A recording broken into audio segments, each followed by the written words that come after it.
buenas. Mi nombre es Albert Ariza y es para mí un placer daros la bienvenida a este CardioTV, que titula Optimización del manejo antiagregante en el síndrome coronario agudo. Es para mí un placer, como digo, moderar esta sesión con el doctor José Luis Ferreiro y con ponentes de altísimo nivel. Y como digo, esta sesión tiene la filosofía de intentar diseccionar la trayectoria del paciente con síndrome coronario agudo desde la fase hiperaguda en la unidad de críticos, hemodinámica, y en la fase ya más subaguda y crónica, y los diferentes problemas o desafíos que presenta el paciente en sus diferentes fases. Para eso pues tenemos la inestimable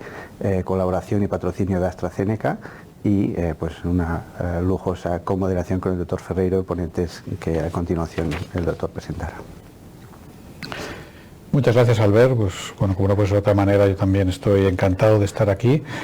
Y como decía muy bien la doctora Ariza, pues estamos fantásticamente rodeados de tres ponentes de excepción, que son la doctora Ana Viana, del Hospital Clínico San Carlos de Madrid,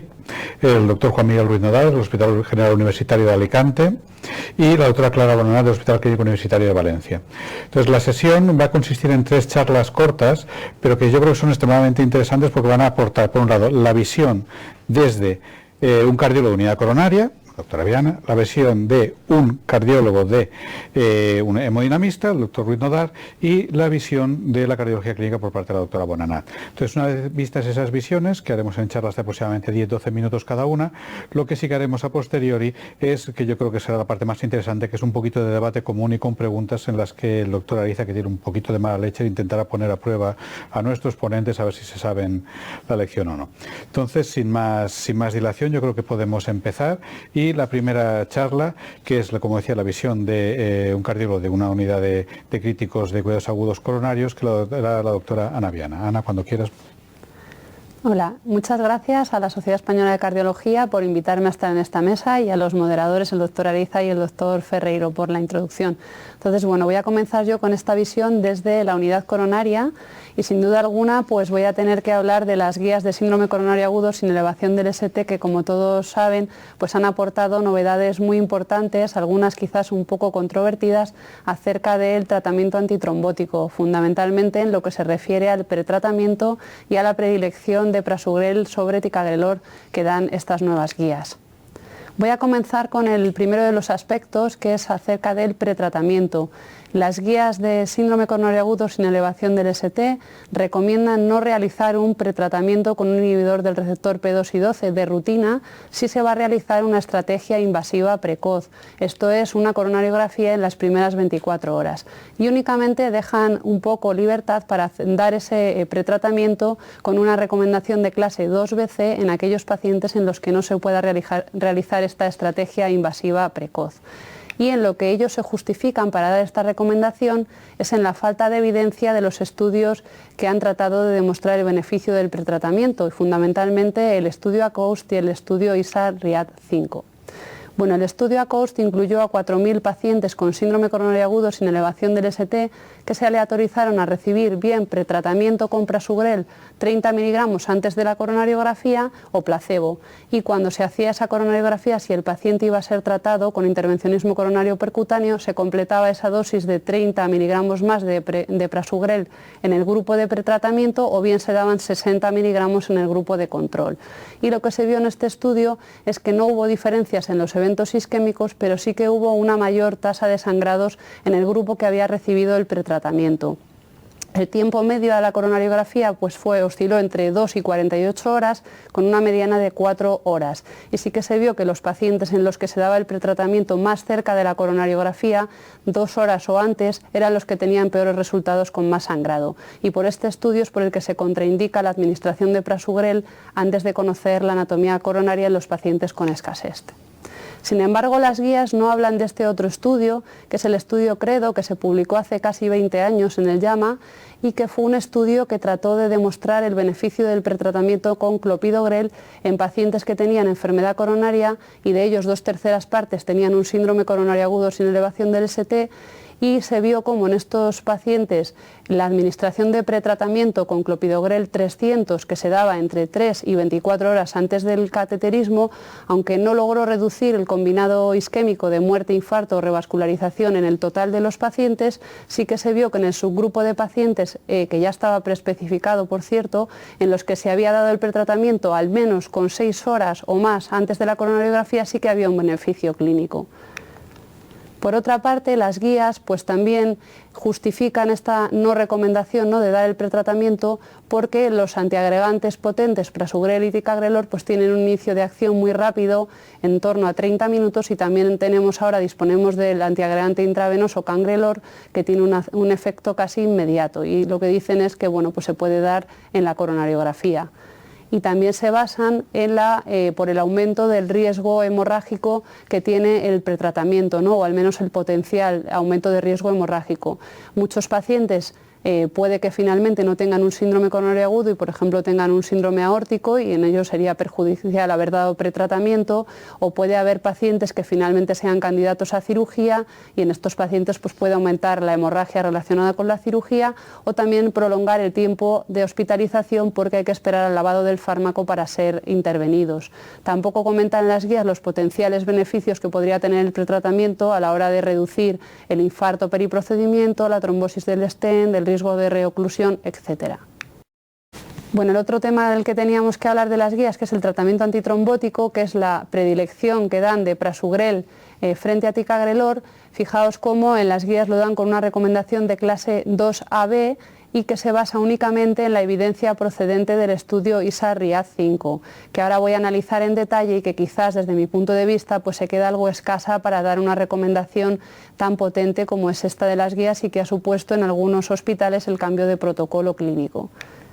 Bueno, sabemos todos que prasugrel y ticagrelor son dos antiagregantes muy potentes, y realmente encontrar diferencias entre ambos fármacos es difícil. Ya lo trató de valorar esto el estudio Prague 18, que fue la primera comparación directa de los dos fármacos, prasugrel y ticagrelor, y que incluyó a 1.230 pacientes con síndrome coronario agudo, en su mayoría con elevación del ST, y los aleatorizó a recibir prasugrel o ticagrelor iniciado antes del intervencionismo coronario percutáneo. Este estudio tuvo que ser interrumpido prematuramente al no encontrarse diferencias entre ambos fármacos, y los autores del estudio pues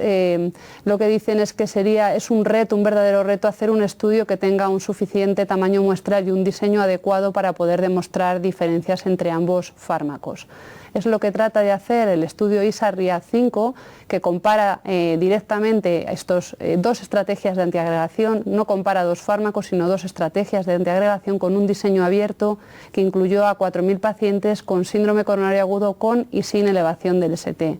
En este estudio se encuentran beneficios a favor del prasugrel en la reducción del evento isquémico, sin encontrarse diferencias en las tasas de sangrado. Y eso es un poco lo que concluye el estudio, que si uno pues lo lee así por encima pues puede quedarse en esta conclusión, pero yo creo que tenemos que ser críticos y hacer un análisis profundo de la literatura, sobre todo cuando esto va a llevar a un cambio en las guías de práctica clínica e incluso en la práctica habitual. Entonces, si uno analiza el estudio en profundidad, vemos como realmente lo que se comparó, ya lo he dicho, no eran los dos fármacos, sino dos estrategias de tratamiento, que eran dar ticagrelor antes de la coronariografía o dar prasugrel una vez conocida la anatomía coronaria. Además, el estudio realmente tiene una baja potencia estadística, ya que incluyó 4.000 pacientes, de los cuales menos de la mitad eran síndromes coronarios agudos sin elevación del ST, o sea que estamos hablando de apenas 2.000 pacientes, cuando realmente si se recalcula el tamaño muestral basado en la tasa de eventos que hubo en este estudio y también en uno posterior que fue el Dubius, se calculó que se harían falta 50.000 pacientes para demostrar diferencias. Por otra parte, el tratamiento que recibieron los enfermos al final fue diferente al del análisis por intención de tratar, ya que hubo casi un 11% de enfermos del grupo de prasugrel que finalmente, como no tenían enfermedad coronaria o tenían enfermedad coronaria candidata subsidiaria de cirugía, pues no recibieron el fármaco, no llegaron a recibirlo, y esto pudo tener un beneficio porque al no dar el fármaco se reduce el riesgo de sangrado, y más teniéndose en cuenta que el 60% de los pacientes tuvieron un acceso femoral. Por otra parte, ya lo he dicho, la tasa de eventos fue más baja que la comparada con estudios previos, y las diferencias que se encontraron fueron fundamentalmente por el tanto por ciento de infarto, de los cuales un 40% fueron infartos periprocedimiento, y además también la definición del infarto que se utilizó en algunos casos fue inapropiada si consideramos la definición universal del infarto que nos dan las guías, ya que se incluyeron pacientes que tenían troponina de más de 1,5 veces el límite superior de referencia, pero no se tenía en cuenta si había una curva, ¿no?, una subida y bajada de troponinas, y también se incluyeron pacientes con elevación de la CKMB sin necesidad de que se incrementase la troponina, que todos sabemos según la definición universal del infarto, que tiene que aumentarse más de un 20% con respecto a los valores cuando ya están basalmente elevados. Por otra parte, la mediana de tiempo desde que se dio la dosis de ticagrelor hasta la coronariografía fue de 1 hora. Esto, aparte de ser un tiempo muy recortado, que es difícilmente que se consiga el beneficio del pretratamiento, tampoco refleja para nada la práctica clínica habitual. Además, fue un estudio abierto que tuvo una elevada tasa de cambio de tratamiento al alta. Fijaos que un 20% de los enfermos, cuando se fueron de alta, no estaban recibiendo el tratamiento para el que fueron aleatorizados. Y si a eso le sumamos que al año hubo otro 15% de discontinuación, pues estamos hablando de que una tercera parte de los enfermos no recibieron el tratamiento para el que habían sido aleatorizados. Además, también hubo una adjudicación telefónica de los eventos en la mayoría de los enfermos, y esto pues puede suponer también un sesgo. Por todo ello, pues bueno, es un estudio que tiene su mérito, sin duda alguna, pero que creo que hay que analizarlo en profundidad y reflexionar acerca de él. Este es el otro estudio, el estudio Dubius, que se presentó también en el Congreso Europeo de Cardiología, pero que sus resultados no tuvieron influencia en las guías porque las guías pues, se habían presentado a la vez, ¿no?, y no lo incluyeron. Fue un estudio que randomizó a 1.449 pacientes a recibir pretratamiento con ticagrelor, que era la estrategia upstream, o estrategia downstream con ticagrelor o prasugrel cuando ya se conocía la anatomía coronaria. Aquí la mediana hasta la coronariografía fue más realista, fue de un día aproximadamente, y bueno, pues se valoró un endpoint combinado isquémico también y de sangrado, y no se encontraron diferencias a 30 días, con lo cual el estudio tuvo que ser suspendido por futilidad, por no encontrarse a los 5 años de inicio ninguna diferencia. Además, este estudio tiene mérito porque compara, por una parte, ticagrelor y prasugrel en el momento de conocer la anatomía coronaria, y además compara también dar ticagrelor antes de la coronariografía o después, que es un poco lo que hacía la COAST con prasugrel. Luego es un estudio que tiene mérito, pero que ya digo tuvo que ser interrumpido. Por todo ello, ¿cómo hacerlo en la práctica clínica? Pues bueno, nosotros a raíz de la publicación de las guías hicimos este protocolo, de manera que los pacientes con esta escasez que tienen muy alto riesgo, pues como dicen las guías, los manejamos como si fueran un código infarto, ¿no?, con coronariografía urgente en las primeras 2 horas, y en ese caso pues esperamos a ver la anatomía coronaria, se da ticagrelor o clopidogrel, no esperamos, se da pretratamiento con ticagrelor o clopidogrel, o se da, si no, prasugrel una vez conocida la anatomía coronaria. En los pacientes de alto riesgo, que son aquellos que tienen o alteraciones dinámicas del ST o de la onda T, o elevación de troponina o un Grace de más de 140, si la coronariografía es posible hacerla en las primeras 24 horas, no damos pretratamiento de rutina, ¿vale? Si la coronariografía no se va a poder hacer en esas primeras 24 horas, pues fines de semana, festivos, en principio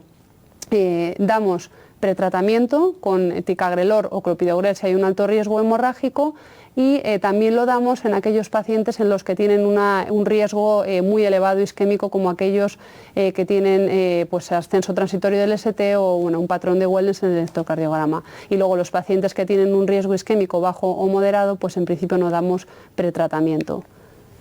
Como conclusiones de mi charla, pues las nuevas guías de síndrome coronario agudo sin elevación del ST recomiendan no pretratar de rutina con un inhibidor del receptor P2 y 12 si se va a hacer una estrategia invasiva precoz, y utilizar el prasugrel sobre el ticagrelor tras la coronariografía y antes del intervencionismo coronario percutáneo, aunque esta recomendación quizás es un poco excesiva proviniendo de la evidencia de la que procede, que es del único estudio ELISA-RIAD. Y de hecho las guías de prevención publicadas el año pasado pues también hablan de que puede ser un poco controvertida.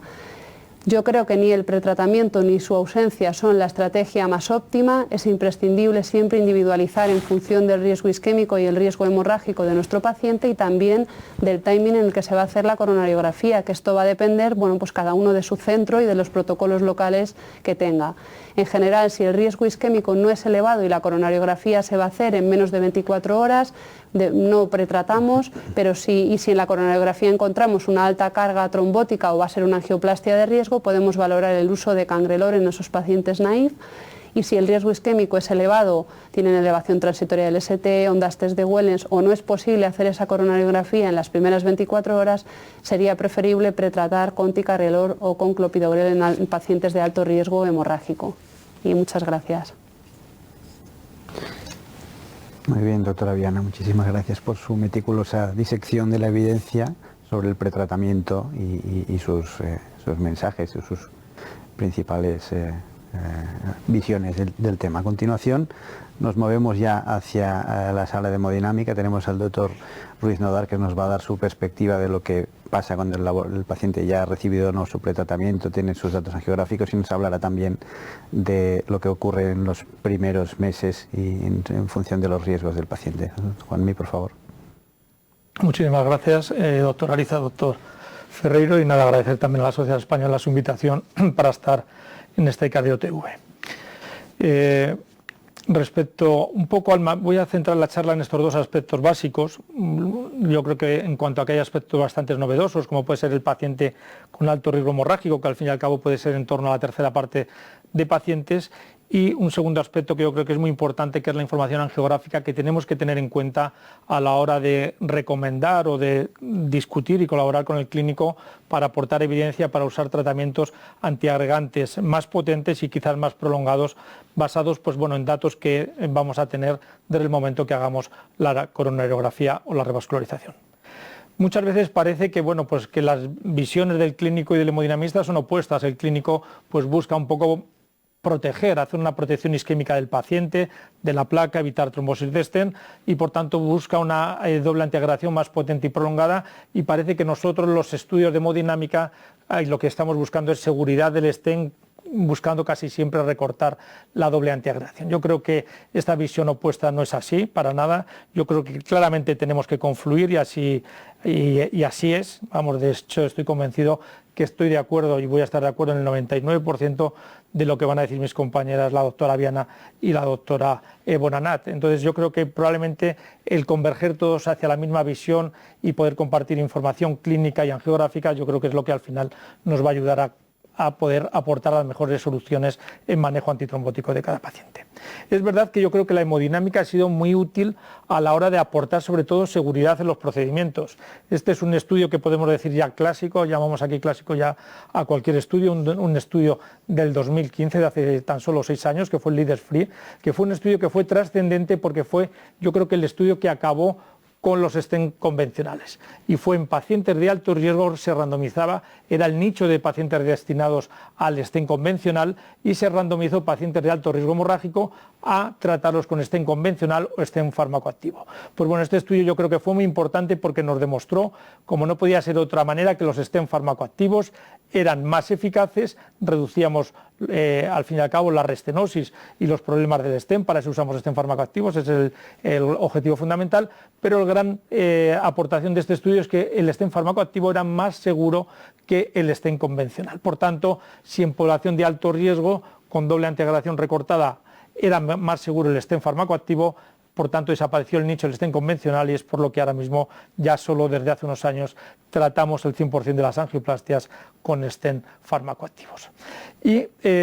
haciendo un poco también referencia a las guías de síndrome coronario agudo que ha mencionado la doctora Viana, pues efectivamente esta es un poco la figura fundamental donde los autores pues nos hablan de los riesgos de los pacientes. Lo primero que tenemos que hacer al valorar un paciente, valorar riesgo hemorrágico y valorar riesgo isquémico. Si nos vamos a la parte derecha de la tabla, pues hablaríamos del paciente con alto riesgo hemorrágico, y es verdad que aquí ya también las guías ya se manifiestan con recortar, con pautas recortadas de doble antiagregación, de tal manera que nos dicen que si nuestro paciente tiene características de alto riesgo hemorrágico, podemos plantearnos recortar la doble antiagregación a simplemente 3 meses. Esto es cierto que es una evidencia dosa y basado en ese momento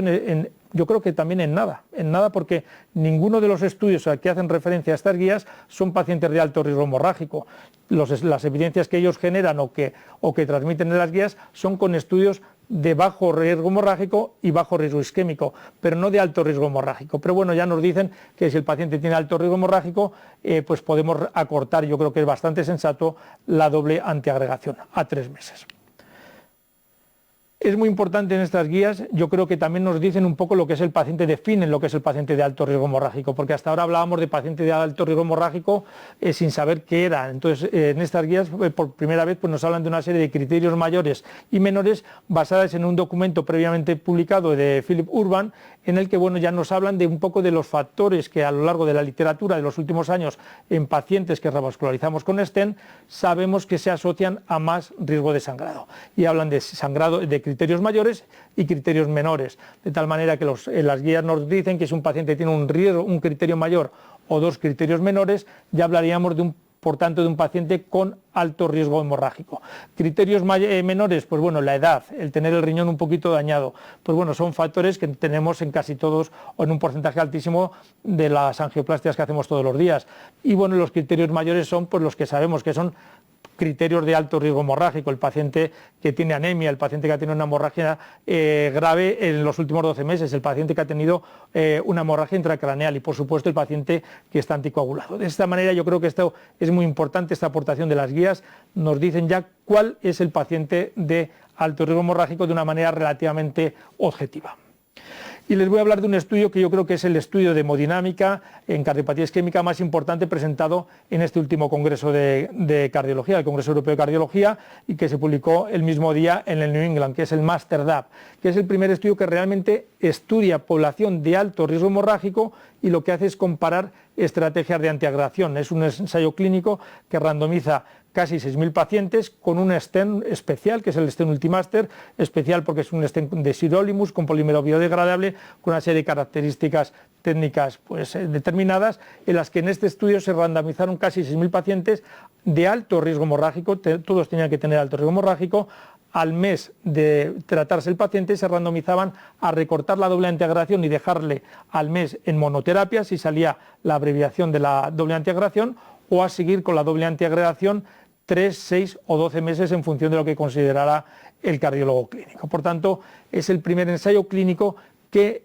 estudia realmente pacientes con alto riesgo hemorrágico y donde se incluye todo tipo de pacientes. La mitad eran pacientes con síndrome coronario agudo, por tanto pacientes con alto riesgo isquémico. Y estos son los datos que se publicaron en el New England y son datos yo creo que muy importantes en los que se observan cómo en la población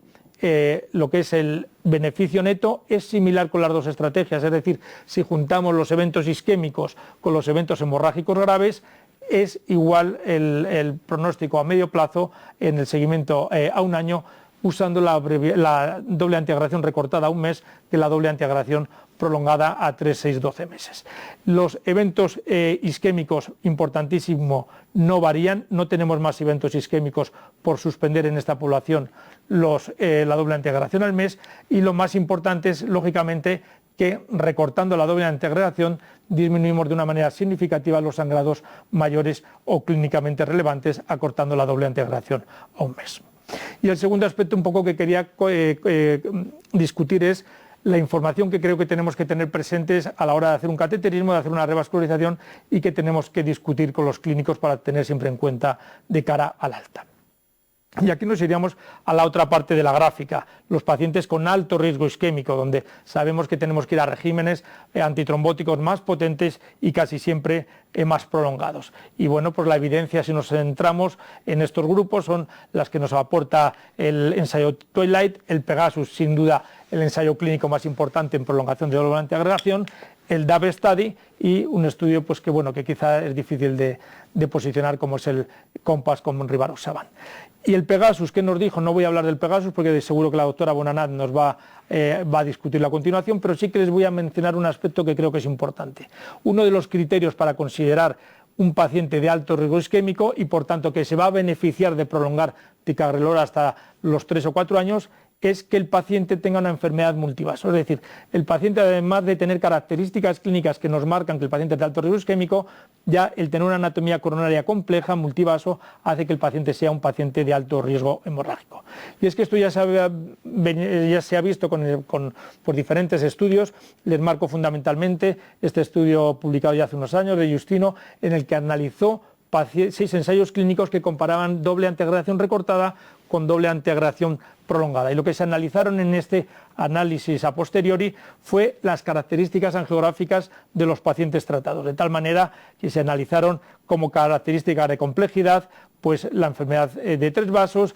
que implantáramos más de 3 stents, bifurcaciones con 2 stents, implantar mucha cantidad de metal, más de 60 milímetros, o tratar oclusiones crónicas, características claramente de riesgo isquémico angiográfico elevado. Y lo que los autores observaron es que los pacientes, cuantas más características angiográficas complejas, de angioplastia compleja tenían los pacientes, más beneficio tenía de prolongar la doble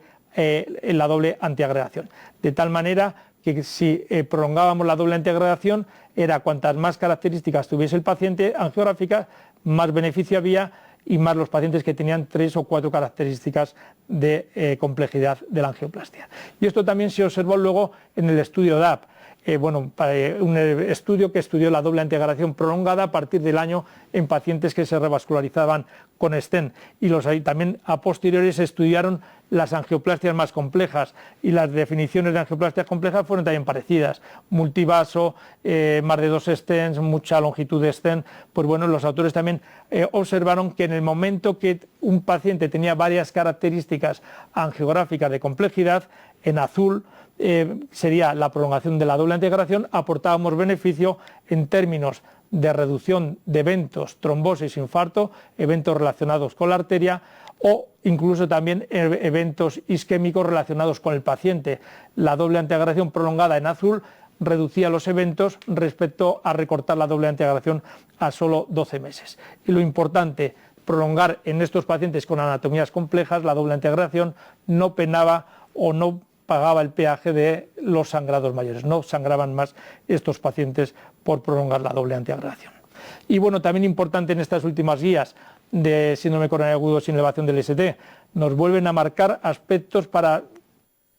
tener en cuenta cuándo debemos recomendar la doble antiagregación prolongada, y nos vienen a hablar ya también de características técnicas que no son ni más ni menos que las he comentado: angioplastias complejas, mucho stent, mucha lesión,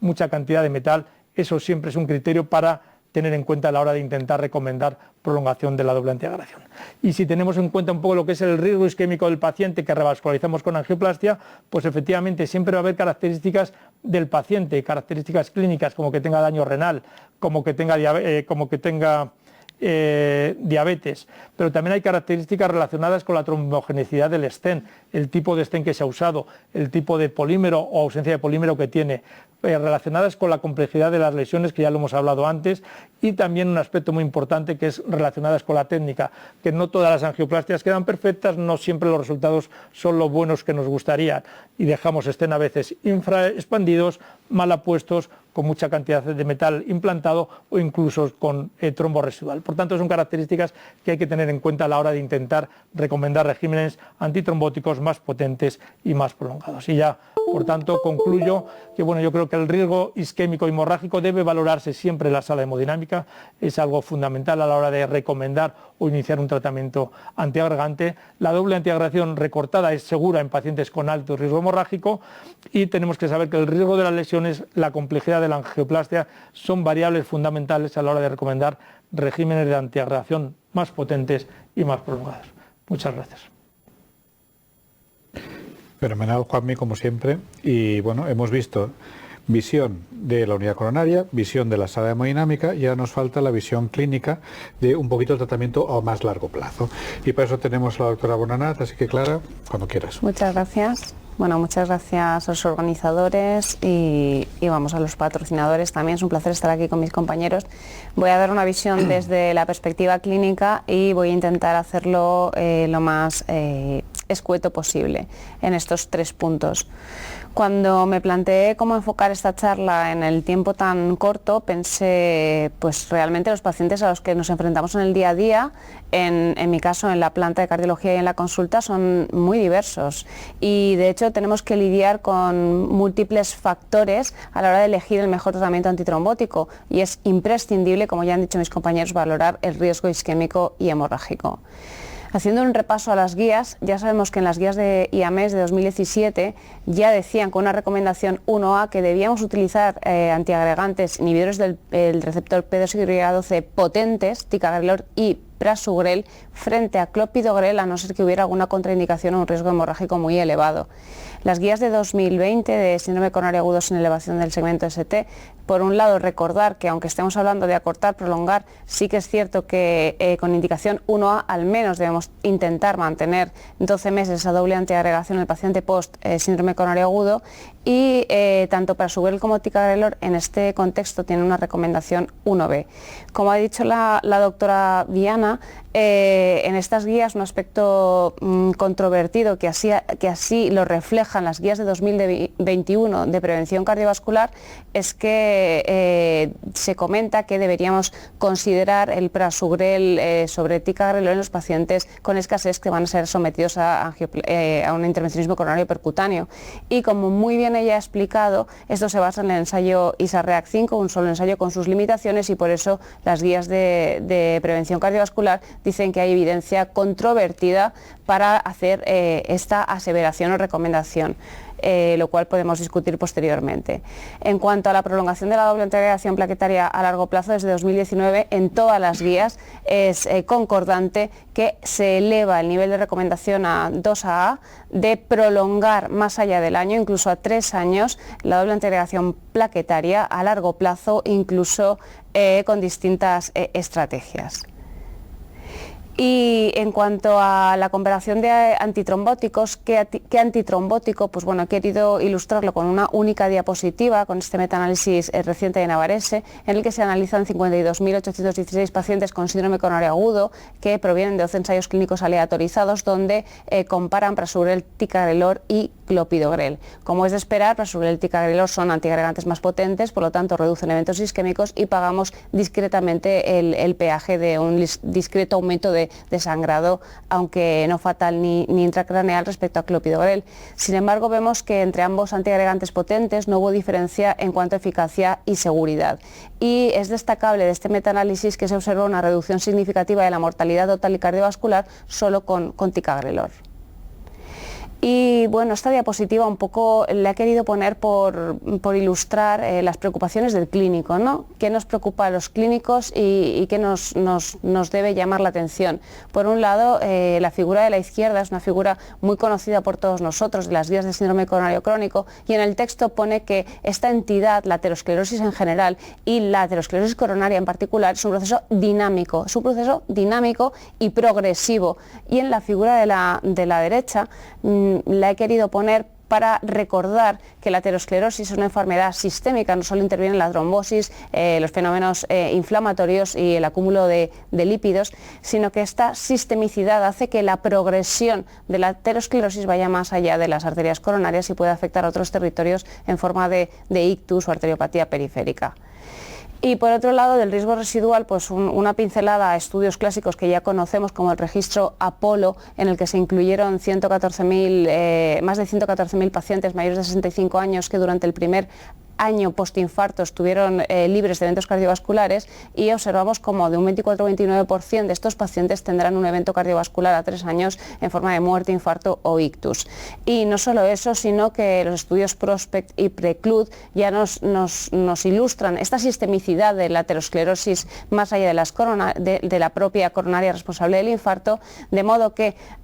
a los 3 años del infarto índice tenemos tanto riesgo de tener un nuevo evento evento isquémico recurrente en otra arteria que no fue la responsable inicial del infarto, y esto se duplica incluso a largo plazo, a 8 años del propio evento índice. Y en la parte de la derecha de la diapositiva, hacer un guiño al balance isquémico y hemorrágico. Todos sabemos que el primer mes postinfarto es un mes crítico de muy elevado riesgo isquémico. Esta diapositiva, esta figura, es cortesía del doctor Raposeiras, yo creo que ya nos la ha prestado a varios compañeros de esta mesa, y nos gusta mucho porque ilustra cómo el riesgo hemorrágico puede ser mayor o es mayor que el riesgo isquémico en los primeros 6 meses, pero a partir del 6º mes el riesgo isquémico supera al hemorrágico. Y no solo eso, sino que a partir del primer año, tras un síndrome coronario agudo, en pacientes que han tolerado la doble antiagregación plaquetaria, que no han presentado eventos isquémicos ni hemorrágicos, el riesgo isquémico suele ser bastante superior al hemorrágico. Y esto es un concepto que tenemos que tener en cuenta y que posteriormente ilustraré en algún registro en vida real. Y bueno, un guiño a las guías que ya han hablado mis compañeros. Yo tampoco me voy a extender, sí que me voy a focalizar en este aumento del nivel de indicación a 2AA de la prolongación del tratamiento antitrombótico más allá del año hasta los 3 años, con diferentes estrategias, como se ilustra en la tabla 10 de las guías, en pacientes sin alto riesgo hemorrágico y con alto riesgo isquémico, siendo 2AB en pacientes con moderado riesgo isquémico. Hay distintas estrategias que proponen las guías, sin embargo, pues bueno, el estudio paradigma del paciente postinfarto reciente es el estudio Pegasus TIMI 54, que ya ha comentado el doctor Ruiz Nodar. Yo creo que lo conocemos todos, es un estudio muy potente en el que se incluyeron 21.162 pacientes mayores de 50 años con un infarto reciente de 1 a 3 años, más un criterio de riesgo isquémico adicional, o bien la edad, mayores o iguales de 65 años, un infarto previo, la enfermedad multivaso, la diabetes, la insuficiencia renal crónica no terminal. De esta población del Pegasus luego se hizo un subestudio que sentó la indicación y la aprobación en ficha técnica de ticagrelor 60 de la población U-Label, en el que se observa que esta estrategia es especialmente beneficiosa en cuanto a reducción del evento combinado de muerte, infarto, ictus, y el beneficio clínico neto en cuanto a eventos isquémicos y hemorrágicos es mucho mayor si no interrumpimos el inhibidor P2Y12 a los 12 meses, sino que lo continuamos, y si el paciente tiene un infarto muy reciente en menos de 2 años. Esto aparte de los clásicos criterios de alto riesgo isquémico que ya hemos sumado. He puesto una figura del estudio COMPAS, que es una estrategia que reflejan las guías, pero sin embargo es una estrategia que actualmente no está aprobada a nivel nacional, y simplemente para decir que los pacientes eran totalmente diferentes, eran unos pacientes más crónicos y con otras características en los que también predominaba la enfermedad arterial periférica. Y bueno, simplemente contar 2 pinceladas de datos que tenemos en vida real de forma rápida. Y tenemos, el doctor Bonaca presentó en el Congreso Europeo hace un mes los datos del registro Alicia, que realmente es el primer registro internacional con una N muy relevante. Se incluyeron 7.035 pacientes de Europa y Estados Unidos, no participó España en este estudio, que evaluó las características de los pacientes que recibieron ticagrelor 60 al año de haber tenido un infarto para la prevención a largo plazo de eventos recurrentes postinfarto. Los pacientes seleccionados en general fueron similares a los incluidos en el estudio Pegasus, sin embargo eran pacientes que tenían discreto, ligeramente más riesgo isquémico, mayor prevalencia de enfermedad arterial periférica, y curiosamente tenían más prevalencia de hemorragia previa. Y vemos cómo la persistencia a largo plazo de la doble antiagregación plaquetaria con ticagrelor 60 varió en torno a países, fue en torno a un 71%, pero sin embargo, por ejemplo, en Italia fue en torno al 60% y en Suecia el 80%. Vemos cómo esta población de más riesgo tuvo ligeramente más eventos que en la población Pegasus, pero lo más relevante de este estudio es que demuestra la seguridad de esta estrategia con ticagrelor 60, ya que las tasas de sangrado fueron inferiores al 1% anual, tanto en el registro como en el ensayo, pero no solo eso, sino que en este registro, en el segundo año, durante el tiempo, estas tasas de sangrado disminuyeron incluso al 0,5% en el segundo año. Por lo tanto, yo creo que estos resultados nos proporcionan una información muy práctica sobre el uso del ticagrelor 60 en vida real en pacientes con antecedentes de infarto. Y por último, pues una pincelada también a un registro a nivel nacional que estamos trabajando, que he tenido el placer de participar con el doctor Ariza en este registro, aunque inicialmente incluimos 2.752 pacientes. Realmente hemos subanalizado pues en torno a 2.000 pacientes que ingresaron con un síndrome coronario agudo y que fueron sometidos a un intervencionismo coronario percutáneo durante el ingreso, que estuvieron estables en eventos isquémicos y hemorrágicos durante el primer año, y vimos que pasaba más allá del año con la doble antiagregación plaquetaria. Como veis, curiosamente en torno al año, un porcentaje muy relevante de pacientes suspende la doble antiagregación plaquetaria, y de modo que solo un 30% de estos pacientes la prolonga a largo plazo. Y no solo eso, de toda esta población, el 76% de los pacientes cumplían criterios Pegasus, y vimos cómo estos criterios no se relacionaban con la prolongación de la doble antiagregación. En el análisis multivariado lo que observamos es que los clínicos prolongamos la doble antiagregación en función de características, sobre todo de enfermedad coronaria y angiográficas. Si el paciente había tenido un intervencionismo coronario percutáneo basal, si había tenido una trombosis del stent, o si tenía una enfermedad de tronco de AIM multivaso, o había tenido un reinfarto durante el periepisodio índice. Como conclusiones, pues simplemente recordar a los clínicos que la aterotrombosis es una enfermedad sistémica en la que contribuyen distintos mecanismos, la trombosis es uno de ellos, y que la enfermedad cardiovascular correctamente tratada, pues aún así se acompaña de un riesgo cardiovascular residual a largo plazo, y que la reducción de ese riesgo residual podemos manejar implementando estrategias de protección vascular global, dentro de las que consideramos la prolongación del tratamiento antitrombótico a largo plazo, y que el candidato ideal para prolongar la doble antiagregación plaquetaria más allá del año es el paciente que la ha tolerado durante este primer año, este paciente que tiene muy alto riesgo isquémico, que no tiene elevado riesgo hemorrágico, y como vimos en la población en el subestudio EU-Label del Pegasus, pues los pacientes con infartos más recientes y mejor sin llegar a interrumpir el inhibidor P2Y12, pues son los que más se beneficiarían de esta estrategia. Datos a nivel internacional con el registro Alicia nos recalcan que esta estrategia puede ser segura a largo plazo, incluso en pacientes que tuvieron un sangrado previo, y datos a nivel nacional nos hacen reflexionar pues cómo en un 70% de pacientes que serían candidatos a prolongar la doble antiagregación plaquetaria a largo plazo porque cumplen criterios Pegasus, no lo hacemos, y que además no lo hacemos en base a estos criterios, sino a otros criterios clínicos que nos hacen prever que este paciente puede ser de alto riesgo isquémico. Y un poco pues invitaros a romper la inercia terapéutica e individualizar estrategias de tratamiento que realmente han demostrado beneficios según los perfiles de riesgo de paciente. Muchas gracias. Muy bien, doctora Bonanada. Y a los el resto de ponentes, porque realmente hemos hecho un viaje, hemos transitado con mucha fluidez desde que el paciente llega al hospital hasta los 2-3 años,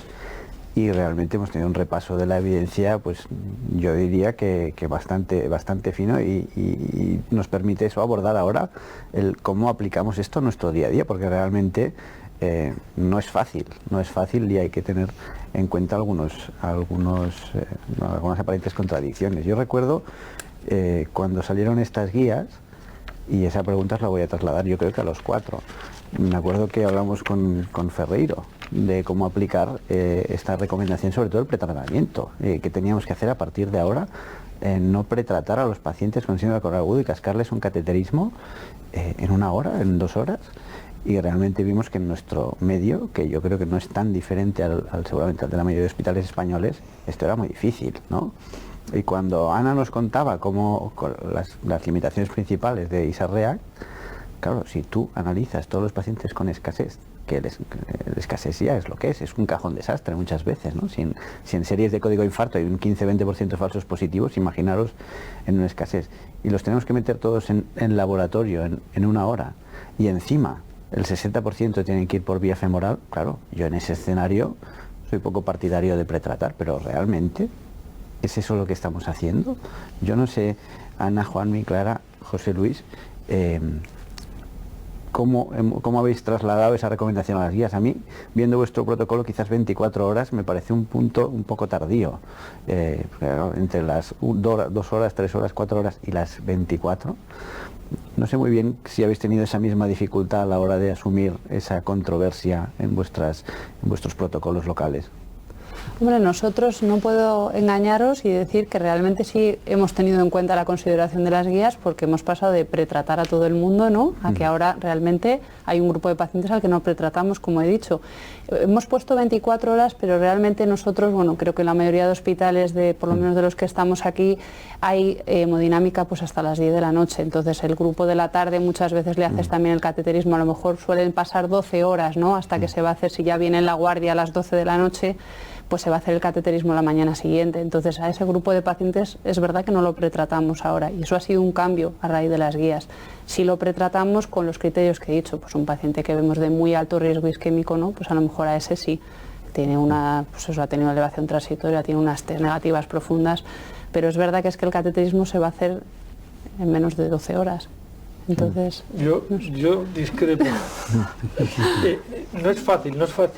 hacer los cateterismos tan rápido. Estamos hablando también un poco de 4 hospitales muy grandes. La realidad no es esa. 2 de cada 3 escases en España ingresan en hospitales sin hemodinámica. Entonces, garantizar cateterismos en menos de 24 horas es imposible. Se puede garantizar a un paciente de alto riesgo que ingresa en una unidad coronaria, en una UCI, y que te llaman por la noche y lo programas para el día siguiente a las 8. Están los fines de semana, que ya quiere decir que todos los escases de los viernes generalmente los hacemos los lunes. Eso se pretratan, claro. Entonces, se pretratan. Entonces luego, nosotros seguimos pretratando probablemente la inmensa mayoría, y yo no digo que una escasez de las 7 de la mañana o de las 10 de la mañana, pues no se pretrata y se sube a la sala de hemodinámica. Pero claro, es que generar evidencia con un ensayo clínico que te hace el cateterismo en menos tiempo que nosotros hacemos la angioplastia primaria, que tenemos tiempos por encima de 90 minutos, y estos lo hacen el escasez en 54, pues es que es un poco no querer ver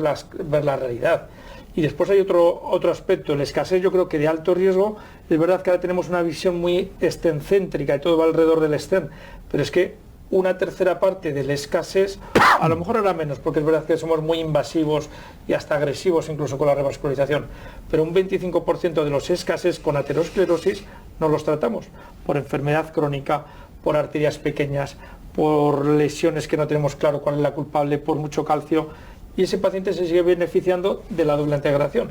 Entonces, yo creo que uno de los mensajes del ISARREAD y del Dubios es que pretratar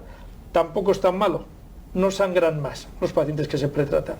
Entonces, si mi paciente tiene alto riesgo isquémico y no le garantizo el cateterismo en esa mañana, que en tu hospital, Ana, seguro que sí, y en el mío yo creo que muchas veces lo hacemos,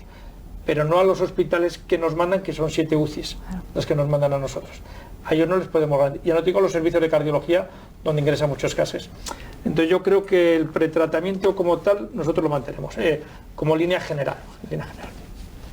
Yo estoy un poco más, digamos, que en la línea de Juanmi por la logística de nuestro hospital. Nosotros no tenemos hemodinámica por la tarde, sí que tenemos hemodinámica de guardia, y también depende de nuestro hospital, varios hospitales comarcales que diariamente pues solicitan bastante cateterismo y que a veces hay que darles prioridad porque tienes un fax y a lo mejor no sabes, pues no puedes valorar al paciente como lo valora el cardiólogo de guardia o el hemodinamista, que puede bajar a valorar también el escasez con el cardiólogo clínico y comentar el caso.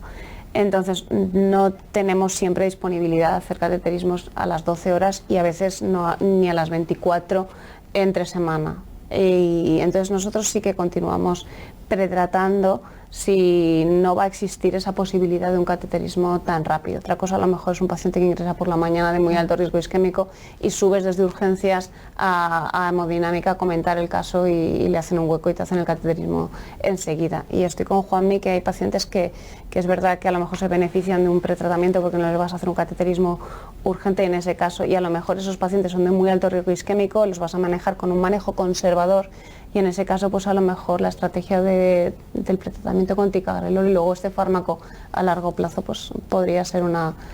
buena idea. Yo creo que estamos de acuerdo, los tres, que nosotros también seguimos. Una cosa es el paciente, como hemos dicho, que le vas a hacer en 2 horas el cateterismo, y otro el que a lo mejor eso viene por la tarde o viene el viernes o el sábado, vamos. Y luego en el resto de hospitales que no tienen esa disponibilidad, o sea que tampoco nos ha cambiado a nosotros. En algún paciente sí puede ser, pero en líneas generales no ha cambiado tanto. Sí, tal vez La tener consulta hemodinámica clínica. por la tarde sí que pues cuando estás de guardia pues es una cierta ventaja a lo mejor porque puedes subir, comentar el caso y a lo mejor conseguir un cateterismo muy precoz. Yo creo que algo bueno que aportan estas guías, este aspecto que se ha criticado tanto el pretratamiento, es que antes el paciente llegaba con dolor torácico y lo primero que se hacía en urgencias, antes de ver el electro, calcular un Grace, ver al paciente, ver la hemoglobina que tiene, lo primero que se hacía era soltar las pastillas. Y bueno, pues vamos a ver de qué paciente hablamos, el paciente qué tipo de dolores, qué enzimas tiene, qué riesgos tiene, entonces a partir de ahí ya pues valorar estrategias, ¿no? O sea que quizá ya lo primero no es soltar toda la medicación antitrombótica de inicio y después ya hablamos, no, vamos a hablar primero y después ya decidimos, ¿no? Bueno, está claro que la pregunta de Albert era buena, ¿no? Porque aunque estéis más o menos de acuerdo, sí que hay pequeñas o sutiles diferencias entre vosotros, ¿no? Entonces, de lo que habéis comentado, pues bueno, evidentemente yo estoy de acuerdo en la inmensa mayoría de todo lo que habéis dicho, aunque sí que me da la sensación de que las guías han provocado un pequeño problema, y es que estamos hablando de, en mi protocolo dice 24 horas, en el mío dice 12 horas, en el mío dice 6, en el otro no sé qué. Bueno, no todo es el tiempo hasta la coronariografía. Yo creo que la última puntualización de Juanmi es realmente la buena, pues no es lo mismo una señora de 85 años que ha hecho una rachita de FA, ha hecho un poquito de polinitis por eso, y eso es una escasez de alto riesgo. Vamos a pretratar igual a esa pobre señora con un riesgo de sangrado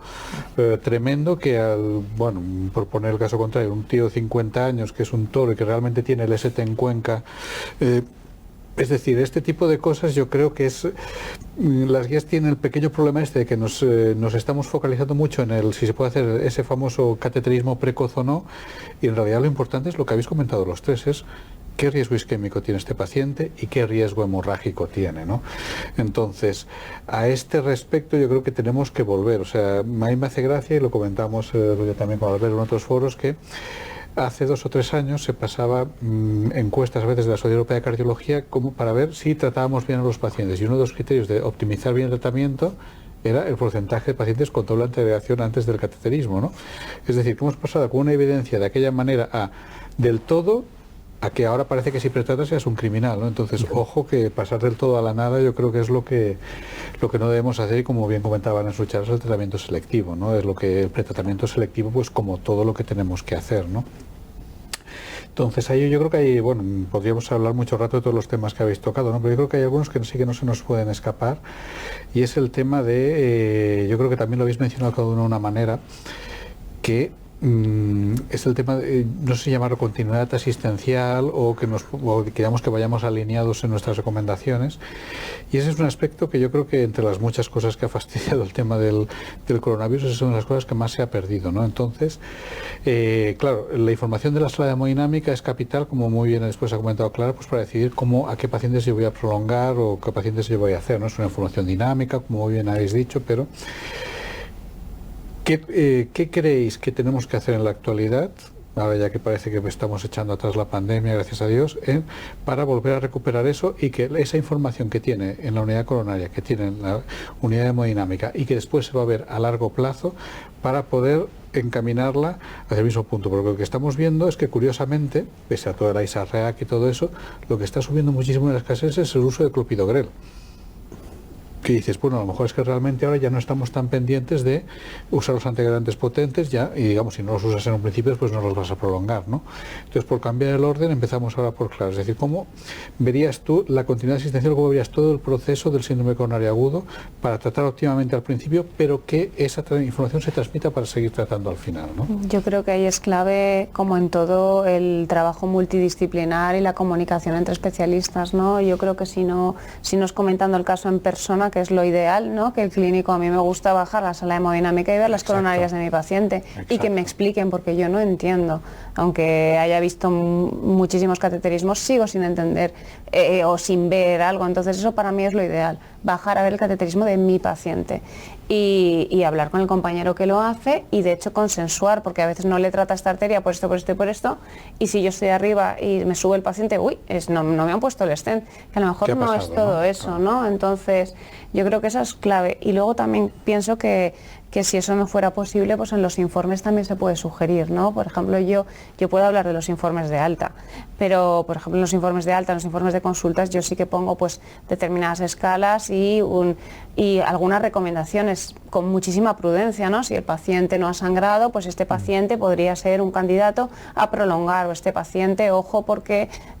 tuvo una hemorragia y entonces este paciente pues hay que observarlo o hacer una visita más precoz. Entonces, en su defecto, si no hay comunicación física, que yo creo que es lo ideal, pues reflejarlo de alguna manera en los informes y explicarlo. Este punto yo creo que es capital, ¿no? Porque evidentemente lo que tú comentas, ¿no? Y yo muchas veces estoy en la sala de hemodinámica y hay vaso controvertido, lo que hago es llamar al clínico del paciente pues para consensuar un poco la actitud. Pero hay veces que no se puede, ya sea porque el paciente, pues como bien decía Juanmi, 2/3 partes de nuestra actividad, por ejemplo, no son pacientes de nuestro hospital estrictamente, sino que son pacientes derivados de comarcales. Y entonces ahí, ¿cómo reflejamos esa información? ¿Tú también crees, Juanmi, que eso tiene que figurar en los informes? Un poco lo que ha dicho, claro, yo creo que las películas hay que verlas o hay que comentarlas por lo menos, y es verdad que esa información tiene que, lo que lo ha dicho Clara perfectamente, salir reflejada, paciente candidato. Es verdad que la prolongación tú no la puedes tomar, lógicamente en hemodinámica no tiene ni pies ni cabeza, ni tampoco en el informe del alta, pero ese paciente, muchos de ellos van a seguir valoración subjetiva, exactamente, ¿no? Esos pacientes van a seguir muchos a unidades de rehabilitación cardíaca, que yo creo que es algo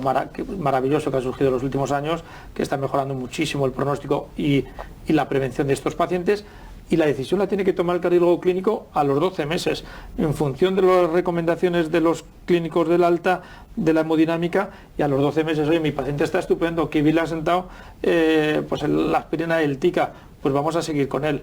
Ojo, porque el paciente se está anemizando, no sé por qué, o ha ingresado por epistas y se le quitaron 4 días el antiagregante, pues a lo mejor no fuerzas, pero esa decisión hay que tomarla yo creo que a los 12 meses. Yo creo que claramente es un proceso dinámico, que entonces cuanta más información tenga el clínico de los informes del alta fundamentalmente y del cateterismo también mejor. Y ese es un aspecto, a ver qué opinas Ana, que también lo ha comentado Clara muy bien, que es si el paciente tolera un año sin sangrar, evidentemente todo puede pasar en la vida, pero eso yo creo que ya te da una información muy importante acerca de si ese paciente es buen candidato o no. Yo probablemente creo que sería la opción más importante, ¿no? No sé qué opinas al respecto, pero también a veces, ojo, claro, lo que dice Juanmi, para mí, yo soy enamorado también de la rehabilitación, pero claro, no está disponible en todos lados, ni para todos los pacientes. Entonces, claro, de hecho está disponible para un número yo creo que bastante limitado, desafortunadamente, en la actualidad. Entonces, incluso una población seleccionada de pacientes, ¿no? Entonces, ¿tú cómo cambiarías esto o intentarías encaminarlo? Bueno, yo estoy de acuerdo con mis compañeros y yo creo que esta decisión, como bien dices, de prolongar la durante la agregación no se toma el día que se hace el cateterismo, hay que verlo pues pasado el año, ¿no? Porque es verdad que los pacientes que sangran al principio, ya lo hemos visto en lo que has presentado, Clara, y bueno, sabemos que el riesgo hemorrágico, si alguien tiene un cáncer o tiene un problema digestivo, va a sangrar al principio. Entonces, si ese paciente ha tolerado 12 meses de doble antiagregación, ahí es cuando tenemos que decir, pues oye, cumple características de alto riesgo, ¿no? Características Pegasus, pues le voy a prolongar. Yo creo que hay que verle, idealmente deberíamos poderle ver al paciente al año, y si no se puede por la logística de, no lo sé, de cada centro, pues dejarlo muy bien reflejado en el informe, ¿no? Aunque a mí la decisión me parece que idealmente se debería tomar pues o en cardiología o en rehabilitación cardíaca, pero si no, un compañero especialista pues puede también tomar esta decisión, pero hay que dejarlo muy bien escrito si no es posible, como dices tú, el contacto físico, ¿no? Que sería lo ideal. Entonces, yo sabía que me iba a pasar esto con este cardio-TV, que se nos iba a quedar corto, porque además los temas son súper interesantes, y yo tengo que preguntaros una cosa. Cuando salió Pegasus y salieron luego las guías, yo cuando pensaba de paciente de alto riesgo isquémico sin riesgo hemorrágico, pensé que eso era una especie de oxímoron y que realmente no iba a existir. Entonces, ahora con Clara, con Daisy, hemos visto que realmente hay pacientes, sobre todo con complejidad geográfica, con mucho stent, que no tienen tanto riesgo hemorrágico. Yo no sé si esa percepción vosotros la tenéis y si creéis que realmente va a haber más nicho de tratamiento de prolongación de doble antiagregación de lo que uno inicialmente pensaba. No sé. Yo creo que el estudio de Daisy, perdona, vamos, un poco es un estudio buenísimo, porque es que nos dice un poco lo que está pasando. Yo creo que los registros tendrán la limitación para generar la evidencia que tienen, obviamente, que son registros, pero te dice dónde estás. Entonces yo creo que es muy importante porque nos está diciendo que hay mucha población que se beneficiaría,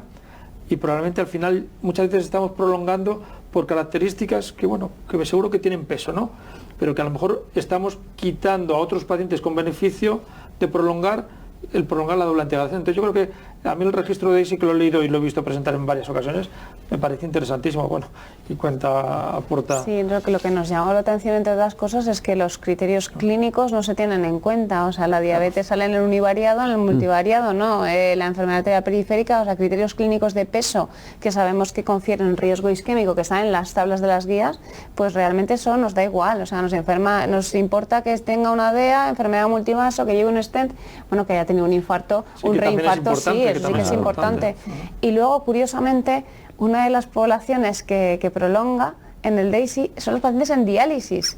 que en todos los sitios pone que, bueno, pues los excluyen, ¿no? O sea, no están ahí, no están ni en la tabla de riesgo hemorrágico. Entonces, en los pacientes en diálisis, en nuestro registro se prolonga más. Y sí, la verdad es que tiene datos curiosos. Y además también tiene un dato curioso, que yo quería hacer un guiño ahí, un estudio de la doctora Guerrero y el doctor Ariza, que es que, bueno, en la corte general el 60% de pacientes llevaba ticagrelor. Aún así, un 25% de pacientes llevaba clopidogrel, cuando las guías nos dicen que los pacientes sin alto riesgo hemorrágico no deberían llevar, solo deberían llevar inhibidores de desoxirribonucleasa C potentes, ¿no? Y estos pacientes no son de alto riesgo hemorrágico porque los excluimos. Entonces ahí tenemos que hacer una reflexión, porque estamos utilizando tanto clopidogrel aún en esos pacientes, no en los de alto riesgo hemorrágico, que no hay ninguna duda. Y por otro lado, en los pacientes mayores de 75 años se reinvierte, es todo clopidogrel, o sea, un porcentaje muy elevado de clopidogrel. Y ahí quería hacer el guiño a su estudio, que su estudio evaluar el PRECISE-DAT en pacientes octogenarios, y realmente el PRECISE-DAT no es una escala para aplicar a los pacientes mayores. No sé ahí, Albert, tú... No, que... el umbral es lo que mata, probablemente esa escala sirva, pero ese umbral, claro... Habría que ampliar el umbral, a lo mejor algún paciente mayor con un PRECISE-DAT de 27 se beneficiaría de una estrategia más agresiva, con un inhibidor peroxidorreductasa C más potente, incluso prolongar, ¿por qué no? Y bueno, ahí lo dejo. Muy bien. Pues yo creo que hemos agotado el tiempo, como muy bien decía Albert, se nos ha hecho corto. Bueno, por mi parte, muchísimas gracias a los tres. Yo creo que ha quedado fenomenal y sí, hemos repasado un poquito todo el trayecto del síndrome coronario agudo. Y Albert, ¿quieres cerrar la reunión? Pues nada, felicitaros, agradeceros las presentaciones, a José Luis su contrapunto científico como siempre, y de nuevo a los patrocinadores AstraZeneca por el esfuerzo por patrocinar esta reunión, que yo sin duda me la voy a volver a revisar varias veces para así no tener que estudiar tanto. Muchas gracias. Muchas gracias.